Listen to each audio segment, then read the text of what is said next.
The first module in our synthesizer is our oscillator, and this is the sound creator. It generates the sound based on a geometric waveform, and we have waveforms like sawtooth, square wave, triangle wave, sine, and noise. And most of them get their name just by their shape. If you look at a square wave, it is very squarish. If you look at a sawtooth waveform, it does look kind of like a saw blade. The oscillator is always just putting out sound. Later in the signal flow, that sound will be turned on and off. And we tend to use very, very bright sounds in the very beginning. These sawtooth and square waveforms are really brilliant, harsh, and kind of obnoxious, truthfully, which is why we use the filter after the fact. But another name for this oscillator is a VCO, a voltage-controlled oscillator. And that's the important thing about synthesis, because we do have just general oscillators, like built into mixing boards for test tones, but they don't change over time. And that's the key to the synthesizer oscillator, is that it can be modulated, it can change over time. And all these modules have one specific thing that changes over time. And in the oscillator, it's the pitch or frequency. Which makes sense, because if you think about a synthesizer, one of the most important things is that you play up and down the keyboard and it changes to be the correct note. Well, that instance, that idea that playing up and down the keyboard is changing the note, that's an example of modulation.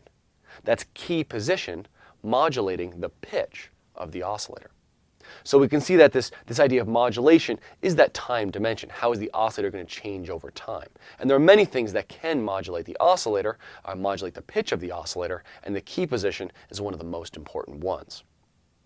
Now, I think it's important when you start getting into synthesis to appreciate the sound of the different waveforms. And we tend to associate the square wave with kind of a hollow sound, and the sawtooth waveform with kind of a bright, brilliant sound. And there's a good reason for that. If we look at the harmonic structure of a square wave, it's missing the even partials. We kind of jump. We have 1, and 3, and 5. But if we look at a sawtooth waveform, it has them all, and it starts to sound more full. Now, this is interesting because when you start listening to real instruments, you can start to picture, is that more saw wave-ish or square wave-ish? And actually, the shape of the waveform is related to how the sound is actually initially created. So if we think of a clarinet, we usually associate a clarinet sound with more of a square wave shape. And a clarinet does have like a hollow kind of sound to it. And if you think of how a clarinet makes its sound, it kind of makes sense that it'd be square wave-ish. You have a reed, right, in the player's mouth, and that reed goes up, lets the air through, closes down, opens up, closes down, opens up, closes down. Very fast, right? Vibrating on and off. But it's like a switch, turning on, turning off, turning on and turning off. And that creates a square wave-ish shape. And if we're trying to emulate a clarinet, we actually start with a square wave waveform. If we're trying to emulate, say, a string sound, like a violin, a bow on a violin, we have a horsehair bow with sticky rosin on the bow, and it's pulling against that string. And as it does so, the string goes to the right, it pulls away from it, and then eventually the tension on the string is so strong, it snaps back. We call this motion a slip and stick kind of motion.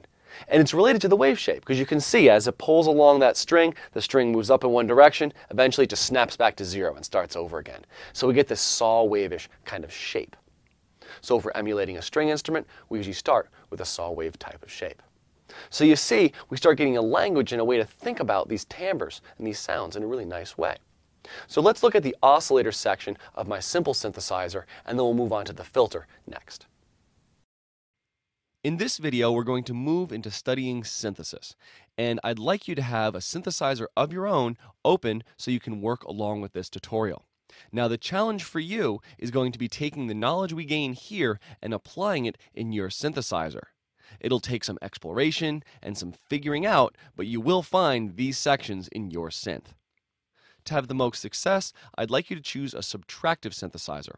Avoid synths that are based on frequency modulation, so if you see FM in the title, probably not what you want to use here. So this is built on a basic subtractive synthesis model, and I think you can find a subtractive synth in your DAW or in your collection of plugins. The main 5 sections we have here again are oscillator, filter, amplifier, envelope, and LFO. I'd like you now to find the oscillator section of your synthesizer.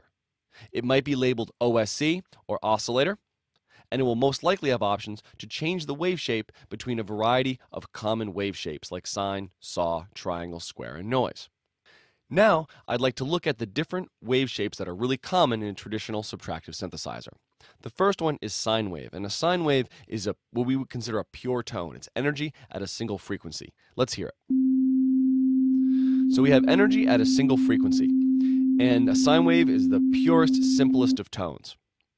We also have options if we want to get a brighter timbre to switch to saw wave. And we are going to see that that's going to bring in a series of upper partials or upper harmonics.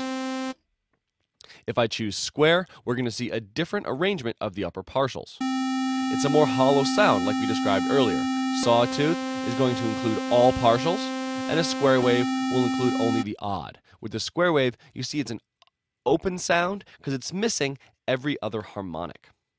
So a square wave is only the odd harmonics, and the saw wave is all harmonics. If you have the option for a triangle wave, you'll find that it sounds like a filtered square wave, in that it only includes the odd harmonics, but they fall off faster as you go up the frequency spectrum. You might also find a noise section in your oscillator or a specific noise oscillator that will give you general broadband noise. White noise is energy across the frequency spectrum, and it's even across the frequency spectrum. So that's what we can expect to find in an oscillator section. Synth designers want you to understand their software, so they usually make it very clear where the different sections of the synth are. It'll be obvious where the oscillator section is, where the filter section is, where the LFO is, and where the envelope is. I'd like you to go to your synth and try some of these things out now. Can you find the oscillator? Can you change the wave shape? Can you find the filter section? Can you find the envelopes? Just get a feel for the overall layout of one or two synthesizers, and then we'll move on to filters.